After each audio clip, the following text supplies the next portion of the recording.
নমস্কার বন্ধুরা, কেমন আছেন সবাই? আশা করি সবাই ভালো আছেন। আজকে আমি তৈরি করব পাকা তালের ভাপা কুলি পিঠা। আর এই পিঠাটা তৈরি করার জন্য আমি যেহেতু শীতকাল, এই জন্য আমি তালের সময় যে পিউরিটা হয়েছিল সেটা আমি ফ্রিজে রেখে দিয়েছিলাম। আর এখানে পিঠাটা তৈরি করার জন্য নারিকেল আর মিষ্টি দিয়ে পুরোটা রেডি করে নিয়েছি। আর এখানে কড়াইয়ের ভিতরে দিয়ে দিয়েছি তালের পিউরি। তালের পিউরিটা ভালো করে জ্বালিয়ে শুকাইয়ে নিয়েছি। এবার আমি দিয়ে দিলাম সামান্য একটু লবণ আর দিয়ে দেব ময়দা।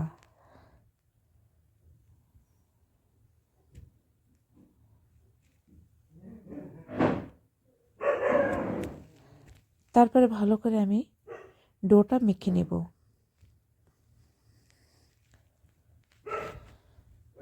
পিঠার ডোটা আমার তৈরি করে নেওয়া হয়ে গেছে। এবার অল্প অল্প করে নিয়ে কুলিগুলা তৈরি করে নেব।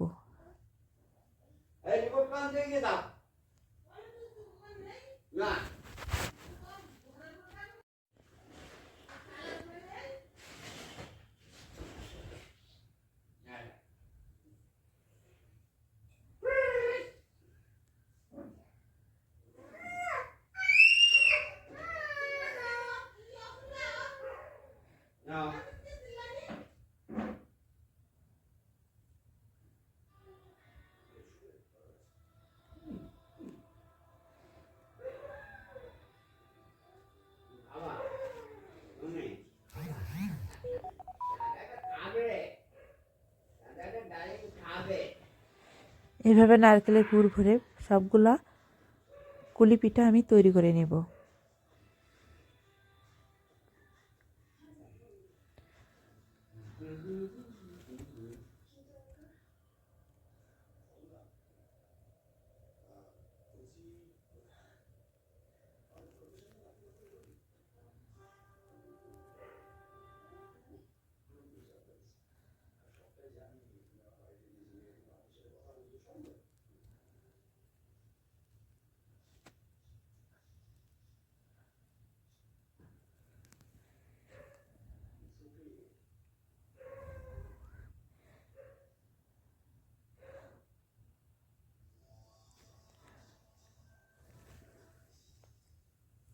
ওদিকে একটা পাত্রে আমি জলটা বসিয়ে দিয়েছি, জলটা ভালো করে ফুটে উঠছে।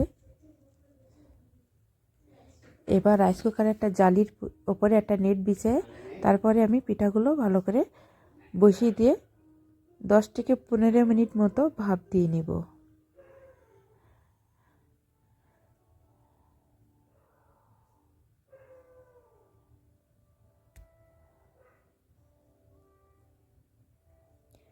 তারপর আমি ঢাকনাটা উঠিয়ে পিঠাগুলো নামিয়ে নেব। তৈরি হয়ে গেল আমার পাকা তালের ভাপা কুলি পিঠা। এগুলো খেতে খুবই টেস্টি। যেহেতু এখন তাল পাওয়া যায় না, এই জন্য এই পিঠাটা খেতে আরও বেশি ভালো লাগবে।